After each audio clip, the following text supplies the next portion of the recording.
The Democratic Party facing an identity crisis, and the knives are out for leadership. Far-left candidates, many with divisive anti-Semitic platforms, are celebrating their primary victories as a triumph of, quote, democracy, and sending a clear warning to the rest of the party: fall in line or be replaced. Hello, everyone. This is Outnumbered. I'm Kayleigh McEnany. Joining us today, Rosanna Scotto, Fox 5 New York anchor and host of The Underground Economy on Fox Nation. Lisa Booth, Fox News political analyst. Caroline Downey, National Review columnist. And Ari Fleischer, Fox News contributor and former White House press secretary. Well, let's start here. This is an all-out war for the soul of the Democratic Party, and the socialists seem to be winning. They're ready to clean house and do whatever it takes to advance their radical agenda. We cannot keep paying for Netanyahu's wars with our tax dollars. And we have to use every tool in the toolbox to make sure that we abolish ICE and keep our immigrant neighbors safe. The work continues, my friends. Solidarity forever. Abolish ICE. Free Palestine. What I heard from many voters is they do want a different kind of politics. Michigan Senator Elissa Slotkin sees the writing on the wall. She was dubbed a rising star by Chuck Schumer just last year. But she is now openly calling for Schumer and House Democrat leader Hakeem Jeffries to step down. There is every single day a debate going on in the Democratic Party. And for me, this is why I'm a big believer in just new leadership, significant change.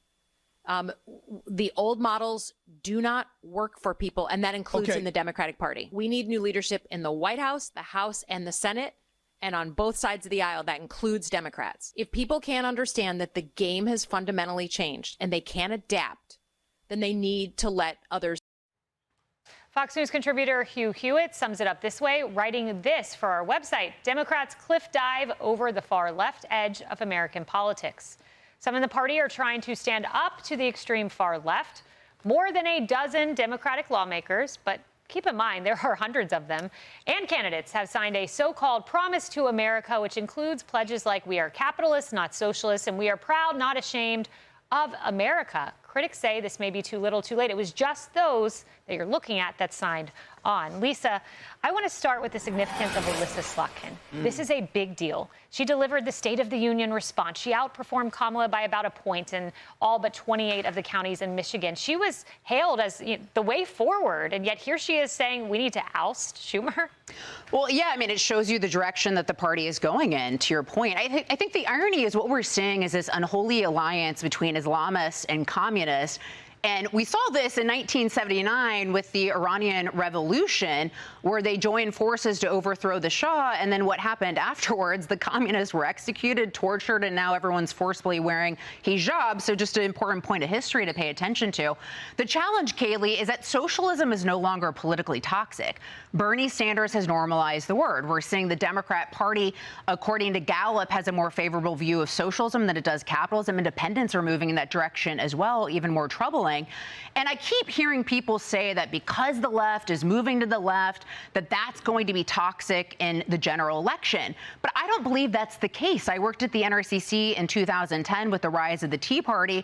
And while the Tea Party wanted the government to get off their backs, get off my lawn, now the Democrat Party and the socialists want to confiscate your lawn and want the government to get on your back. So a little bit of difference there. But the midterm elections are base elections.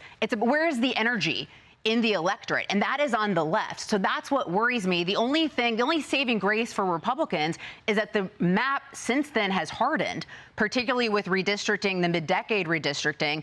So that could shore up some of the seats. But Democrats only need less than a handful to take back the House. So, I don't necessarily know if I buy the argument that because the party is moving to the left, they can't win in a wave election, in a midterm election. I agree. And Caroline, I just wrapped an interview with James Carville, of course, the famous Democratic strategist for Bill Clinton.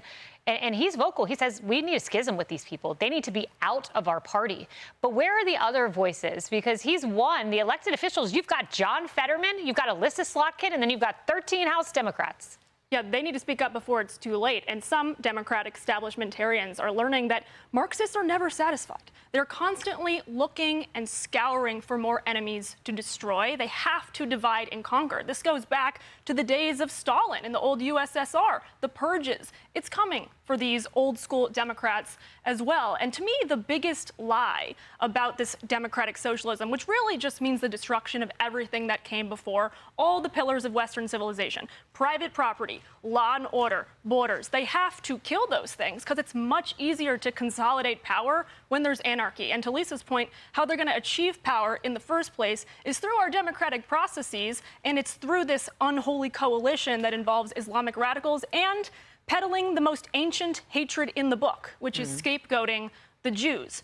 But the fact that this is a working class revolution in the eyes of folks like Hassan Piker and Chevalier and Mamdani, well, it's actually not. Poor minorities want nothing to do with this. This support is coming from disgruntled, downwardly mobile, rich kids who basically are resentful towards society that they don't have the rewards that they think they deserve. Karl Marx was from wealth.